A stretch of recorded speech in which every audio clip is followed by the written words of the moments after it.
What's up guys, welcome back to the channel and welcome to episode 18 of Deadman's Deliveries.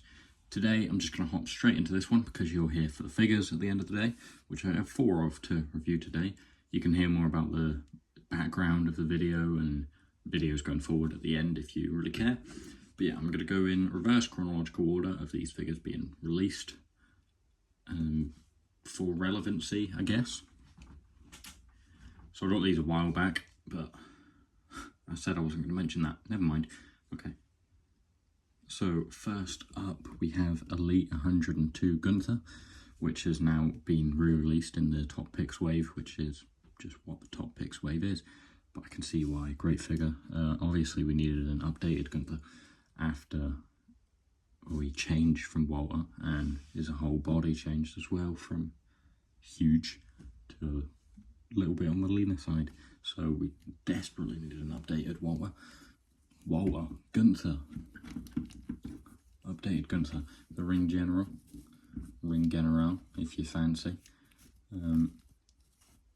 Yeah, I was actually surprised when I first got this figure. I thought it was red all the way around, but it's red and then black with just a little bit of detail there. Boots are quite nice on the Walter figures. I do like the white laced black boots. Little sock design thing. Obviously he's got his chop hands and his behind the back pose hands. He does both. But yeah, it's a really nice figure. Up close to the head scan. Looks quite like Gunther, doesn't it? Let's be honest. Can we bend him down a bit? Yeah, it looks fairly like him. I really like Gunther. He's quality, isn't he? Really, let's be honest. He is quite good. Here's the robe. Didn't come with the IC title, which is disappointing because I still don't have that IC title. Pretty sure it only came with that Ricochet figure. But yeah, you can't complain. Soft goods are always great. So I guess I'd rather have Gunther's entrance coat than have an IC title because we've got multiple other IC title designs. I'll put that back on later, but we're going to go into the second figure, which is just a couple series before it. Elite 99, Baron Corbin, more specifically Bum-Ass Corbin, as Pat McAfee would say. Really like this figure. The head scan's great. From when he was too poor to afford a haircut or a properly coloured beard, apparently. His sad head scan is just great. It's one of my favourite head scans. Got the hair going all the way around. And then obviously we'll take this shirt off for the next part. Again, soft goods, really nice. Who doesn't like soft goods? Just plain white shirt. It's quite a cool material actually, with the blood stain on it. It works really well. I like the collar. Simple Velcro. I have to pop this off for the next part. Another close-up. That's a very good sad expression.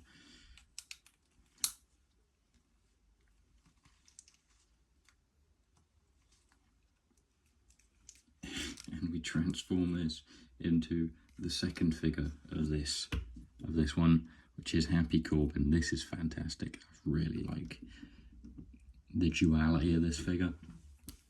The legs aren't great, they're Build-A-Figure legs. The articulation's fine on it though, other than the weird gap. But yeah, the shirt's really cool. Works for a final boss rock, or just like a 90s rock if you want. Maybe Hollywood rock. Tattoo detail just in the chest there, and obviously all around his arm is really nice. Flower design. I do like the black and orange, it pops quite well. You got the Happy Corbin hat. It's fedora. There's his little tattoo back there. Bald head because he can afford a shave again. And obviously he's happy, so nice smile. This is another great head scan. Both of the head scans on this figure are really good actually. I like both of them. I'll keep him happy for now. As we jump in to figure number 3. This was my first figure of this series. You should be able to guess from this little accessory because I think it's a one-time only thing. The breakable like raw interview thing. I don't think it works great because obviously it doesn't look fantastic with it being breakable. You could probably guess which figure this is, but you got a 50-50 chance. Normal or chase. It's the normal. It's Elite 64 regular Kurt Hawkins. I've wanted this figure for a long time actually, or I did. I got this about a year ago. And originally I wanted both, but at the same time, it's Kurt Hawkins. He lost 200 matches in a row. Do I need 2 of him? Not really. This one will do, and I like the way this one pops. I could have had a match in black and orange with Corbin and Hawkins, but just not happening apparently. I do like this figure. It's quite Rangers-esque, which I'm not a huge fan of, but I do think it pops quite nicely. Here we have his vest with the Hawkins logo, and then Face the Facts on the back with his weird. That's that going in the cross there. I don't know what this is. It's like some sort of cane. I don't know. I'm not sure it's ever been explained, or maybe I just don't care about Kurt Hawkins that much. But yeah, really, really nice attire. We've got the Hawkins logo on both the boots, and on the sides we have the Face the Facts and the Hawkins logo up on the singlet. It scans pretty good. It's okay. His eyes don't look great. Maybe I mean, it's not very clear on camera. But yeah, this figure's pretty decent. I don't know what to say about this. I needed the Kurt Hawkins. I did get the battle pack with Protoss Clay in Toys R Us, maybe like 2011, 2012. But long overdue an upgrade. I'm never going to get those Super 7 figures. I'm sorry. I'm not paying 45 quid for single jointed knees. That's criminal. I'll put you on the back burner for now, Kurt, with your accessories. And we'll go to the oldest figure, which is shown by the Rob Schamberger art piece. I think I'm pronouncing that right. You can really tell the age of it with these things because these have not been in figures in so long. This is obviously the Elite 55 American Badass Undertaker. Very fitting of the name Deadman's Deliveries. I think this is my 4th Undertaker on Deadman's Deliveries. I had the LJN, the Deluxe Aggression 2-pack with Kane, and the Greatest Hits Taker. I think that's it. But yeah, this is really nice. I got this for like 13 quid as well, which is really cheap. I thought. I'm actually not sure. But we'll get into the accessories first. Here we have his bandana, pretty standard. I mean, this is fairly similar to Elite 18. I want to say it's fairly similar. Different vest, which I'll show on next. This is Big Evil Pain Syndicate. Really cool logo. And on the back we've got Let the Beatings Begin. I do like that. And then probably the highlight of this figure for me is the Undisputed Championship, because this is a beautiful title. I really like the Undisputed title. Where was my Undisputed title in the crowd? I think that was sort of supposed to be an Undisputed title, just there. And that one was maybe gonna be, or something, I don't know. I sort of just changed my mind, but that was originally red for some reason, so I just coloured it in black and tried to make it somewhat like the Undisputed title. But yeah, here it is. Beautiful title. Only my 2nd one of it. I mean, it's quite a rare title in figures. It doesn't really come out at all because it's not a huge era. It wasn't in WWE for very long, and Mattel don't really like Ruthless Aggression. But yeah, the other figure I got this with was WrestleMania 32 Brock Lesnar, I think, with his, because he was like the original holder, pretty sure. Yeah, gotta be, right? original holder, but that title is huge, and it is really worn as well, but it's huge. I mean, this is much smaller, you know, it'd fit all of these guys. But yeah, here's the taker itself. The figure's actually quite boring. The head scan, it's not great, it's before True FX. The tattoos are pretty basic, as all takers really are. And this is just like a WrestleMania 31, 32 style taker. Belt buckle is really not much to say other than on this side. It says Pain Syndicate again, Big Evil. Yeah, just to end the video, we will put the title on the most obvious holder of the belt, obviously. Kurt Hawkins, he deserves it. I do like Kurt Hawkins in real life, I think he's a nice guy. His WrestleMania 35 win was cool, with Ryder, obviously.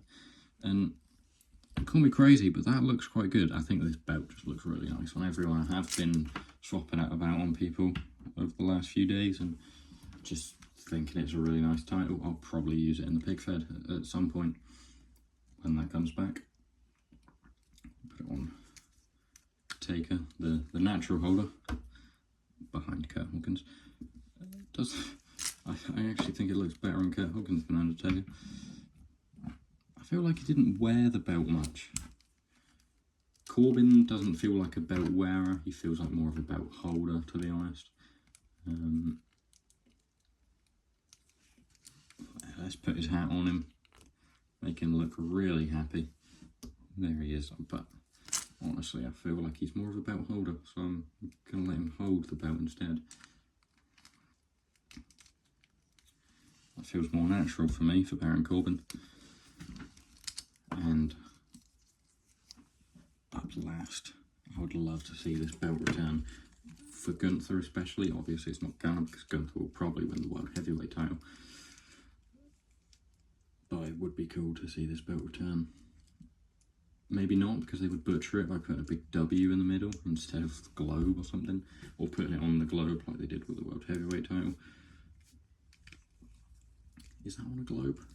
I don't know. I feel like every belt looks cool on Gunther, other than like the penny tag belts. Terrible. Terrible belts. Thank God they've changed that. But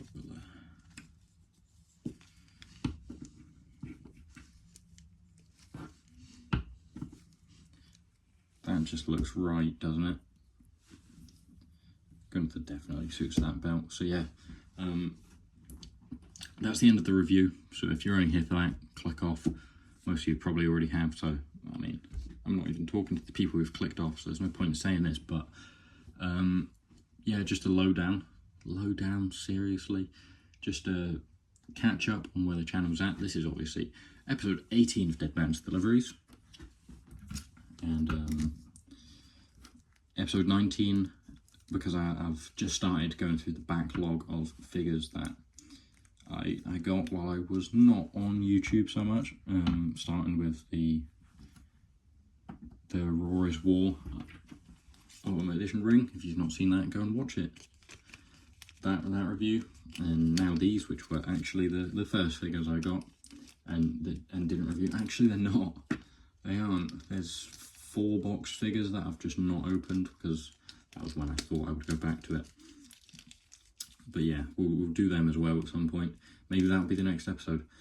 And episode 20 is going to be a big flashback to like last year when I had a completely different crowd backdrop to this. So that'll be a bit weird, but I planned that in advance. I filmed that as episode 20, thinking I would reach episode 20 quite quickly because I thought it'd be a cool milestone having it with like a really big unboxing, but that never came to fruition, but it still will. There was another one that I also filmed, but I think I lost some of the footage to it, so it will be a little bit less authentic because it will actually be like my second time opening, but you know, I won't hold it against you if you still watch it. Other than that, I'll just continue going through the back flow of figures that I've got, and I have got quite a lot of figures since then. I've probably got more figures since being away from YouTube than I had when I was on YouTube, which is a bit sort of, can't remember the word, I'm going to stop rambling. But yeah, that's everything that's going on. Other than that, I'm going to try and do a collection video. I'm going to try and bring the pick fed back soon, or, you know, as I'm building my arena and stuff. Maybe I'll do a room tour after I'll do an arena tour video as well. Arena tour, collection video, room tour, pick fed coming soon. Money in the Bank predictions next week. So that's everything planned for the channel. This will go up tonight, maybe tomorrow night. For reference, it is halftime of the Portugal-Slovenia game right now. And I've went over 15 minutes, so I'm probably missing the start of the first half. But yeah, thanks for watching, guys. I hope you come back. See you in the next one, again, hopefully.